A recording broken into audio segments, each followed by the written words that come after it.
महाराज सांगतात, अहो या कर्मामुळं भगवान प्रभू रामचंद्रांना 14 वर्षाचा वनवास भोगावा लागला. काय बरं देवाचं कर्म आहे तर ऐका. भगवंताचे जे 10 अवतार आहेत, 6वा अवतार म्हणजे परशुराम अवतार.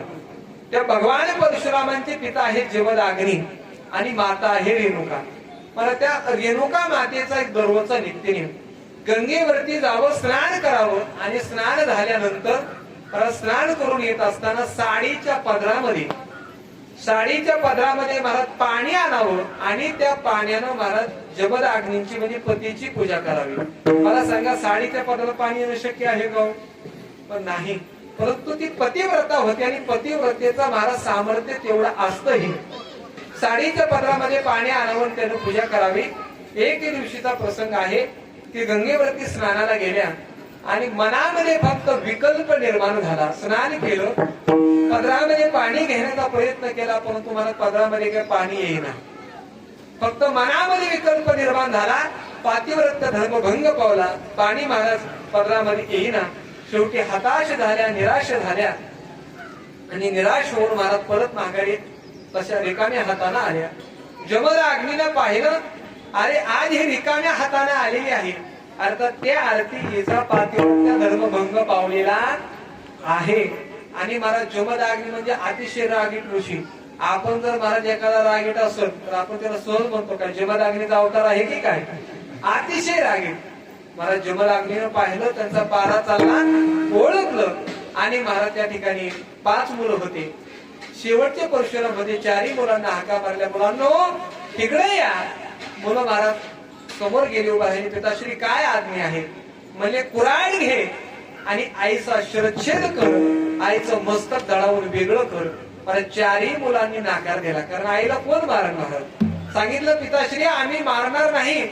त्यावेळी महाराज जमदग्नींनी पाणी घेतलं आणि मंत्रित केलं, त्या 4ही जणांच्या अंगावर शिंपडलं, जागेवरती जळून भस्म झाले.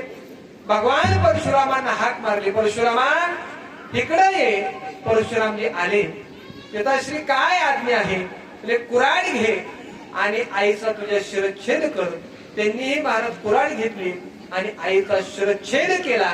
रेणुका मातेचं महाराज मस्तक दळावून वेगळं केलं. जमदग्नी प्रसन्न झाले, म्हणजे वा, पुत्र असावा तर असा असावा. असा असावा म्हणजे कसा असावा? आईला मारणारा का? नाही नाही नाही, आईला मारणारा नाही, पित्याच्या आज्ञेचं पालन करणारा असावा. वा, पुत्र असावा तर असा असावा, म्हणजे तुझ्या प्रसन्न आहे, काय पाहिजे ते वरदान मागून घे. त्यावेळी भगवान परशुरामजी म्हटले, अगोदर संकल्प सोडा. संकल्प सोडला, म्हणजे काय इच्छा असेल ते माग. पहिलं वरदान मागितलं, माझ्या 4ही भावांना जिवंत करा. दुसरं वरदान मागितलं, माझ्या आईलाही जिवंत करा. आता महाराज परशुरामांनी ते मस्तक उडवलेलं होतं, म्हणून मला धडा शरीरात वर गेले. पाहिलं तर मला शरीर होतं पण मस्तक नव्हतं. ते मस्तक महाराज शोधू लागले. शोधता शोधता 14 दिवस गेले आणि 14व्या दिवशी परत त्या ठिकाणी ते रेणुका मातेचं मस्तक सापडलं आणि रेणुका मातेला महाराज जिवंत केलं. म्हणजे मला सांगा, रेणुका माता प्रेतत्व अवस्थेमध्ये किती दिवस राहिल्यावर? 14 दिवस राहिल्या. आणि मला त्याच कर्माचं फळ म्हणून महाराज तेच भगवान श्री हरी विष्णूंचा 7वा अवतार म्हणजे तेच परशुराम प्रभू रामचंद्रांच्या रूपाने प्रगट झाले. तेच रेणुका माता महाराज कैकेयीच्या रूपाने प्रगट झाली आणि त्याच कैकेयीने महाराज 14 दिवसासाठी भगवान प्रभू रामचंद्रांना किती वर्षाचा वनवास दिला?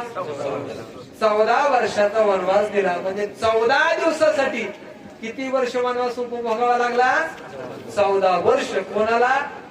देवाला महाराज. म्हणजे केलेलं कर्म देवाला चुकलं नाही तर आपल्याला कुठून चुकवलं?